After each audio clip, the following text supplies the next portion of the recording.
over into our next topic, which is Tyler Perry's eulogy to the legendary Angie Stone. So Angie Stone, tragically, as y'all know, has suddenly died in a car accident earlier this month, and the music community has been shaken up ever since. Now, at her funeral held this week, Tyler Perry made a powerful emotional speech in her memory. So, there was from what I heard, a lot of celebrities showed up. So, yeah, film and TV mogul paid tribute to Angie Stone at her funeral on Friday, telling the congregation at Word of Faith Cathedral in Austell, Georgia, that he is angry by how she was treated by the music industry.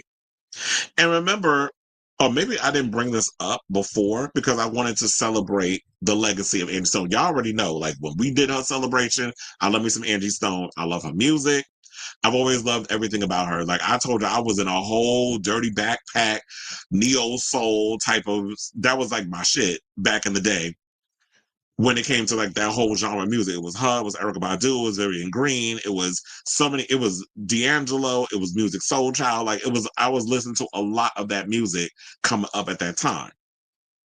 And I live for everything that Angie Stone coming out. Like if I could go and dig into the archives and pull out all her CDs and show y'all, trust and believe, I was out here living for everything that she, put out. So Tyler Perry, I do have the clip. Shout out to the Neighborhood Talk.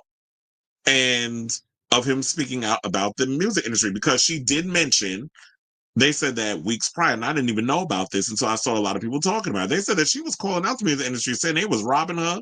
They robbed her blind. She wasn't making no money from the industry. They actually owe her money. And some people are even running around with the conspiracy theory that because she was speaking ill of the industry and how they treated her, that they may have been the reason for her demise. I don't want to sit and get caught up in the whole conspiracy theory of it all, which is why some people saying, Iggy Azalea, you need to watch what you're saying out here in these streets about Universal doing you dirty, because you might end up like Angie Stone. So I do have the clip. We're going to play her, and then we'll come back and talk. Please hold. Y'all got to forgive me because I'm angry at the way she was treated. I did not know all the things that she was going through. Recently, I found out because I'm not on Instagram. I'm not being hooked and manipulated by an algorithm telling me what to think and how to feel. So I don't see everything. But to think that this woman was in the business for all of these years, and there's a difference between performing because you want to and performing because you have to. All of those years, all of those songs, all of that money that was owed to her, where is it? It's wrong. It is wrong. And I'm tired of seeing us struggle and go through things and work hard and not reap the benefits of what we were supposed to reap. But you got to be careful when you start mistreating people, especially children of God, because the Bible says, touch not my anointed and do my prophet no harm. Y'all got to forgive me because I'm angry at the way she was treated. I did not know all the things that she was going through. Recently, I found out because I'm not on Instagram. I'm not being hooked and manipulated by an algorithm telling me what to think and how to feel. So I don't see everything. But to think that this woman was in the business for all of these years. Sorry, y'all. I had dropped my chapstick. That's why I had to jump off the camera just for a second. But anyway, going to Pastor Perry, you better preach. But it's the way that they treated her, and they was harboring her money and not paying her right. That's why I said this industry is run by a bunch of damn criminals. That's why you got to be careful out here with all this other stuff. But so I don't feel no ways tied by what Tyler Perry said. I'm glad that he spoke out, and ain't nobody gonna touch him because that man got his own money. He don't need the industry to make something of himself.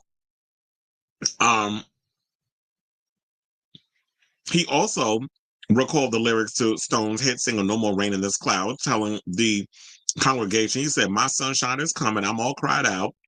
There's no more rain in this cloud." The beauty of what she is talking about is when A cloud has no more tears. It dissipates. It's gone. But if you listen to that song again, there is a part that I want you to really, really listen to. She said, what goes around comes around. What goes up must come down. The things you do come back to you. So he basically saying that, yeah, there's going to be some karma for that ass. And when them people least expect it. He also said she was someone who sold kindness and joy to people. She sold love and her voice to people. God bless you, Angie. My heart, my soul is with you. I'm so glad that there's no more rain in your cloud. So yeah, she could finally rest in peace. But people jumped up in the comments for what he said over on the neighborhood talk. One person said, you need friends like this. Support me in life and death. Yeah, and that's what you definitely need. Don't only support me when I'm no longer here, support me when I'm here too. And another person went and said, at least he is afraid to say something. I respect him for this. Another person said, the way this man always stand up for Black women. Another person said, the most disrespected, mistreated person is a Black woman. Kudos to him for standing up for her. Send the money to her kids. Somebody said he actually would make a really good pastor. Child, he put all that church shit in his damn movies. Why y'all surprised that we got Pastor Perry out here delivering sermons like he a cross between Joel Osteen and T.D. Jakes? He always been given that in a lot of his commentary in his films and in real life. Tyler Perry definitely goes hard for, a lot of his religious stuff. Now, whether you agree with it or not, that's another conversation for a whole nother day, but that's always kind of what he's been going by. Now, a person said, I was there and it was truly the most beautiful service. Kiki White gave me chills and Angie's kids gave the most beautiful tribute. Angie was truly an angel on earth. Our very first conversation, she poured into me. She impacted so many lives. And that's why I said she was a good one. And, per usual, we keep losing all the good ones. And then we would just keep ending up with these morons out here like the president of the United States and the people that he got working for him with their foolishness. How y'all still breathing? But anyway, yeah, so shout out to you, Angie. May you finally get, rest in peace. And y'all need to be just a little careful out here in regards to these contracts y'all signing. Because, yeah, these record labels are here to rob y'all blind and all that mess. So shout out to you, Angie. Shout out to you, Tyler. And yeah, so I want to hear from you guys. What do you think of this story in regards to what Tyler Perry had to say during Angie Stone's funeral? Whatever your thoughts are, let me know in the comments down below.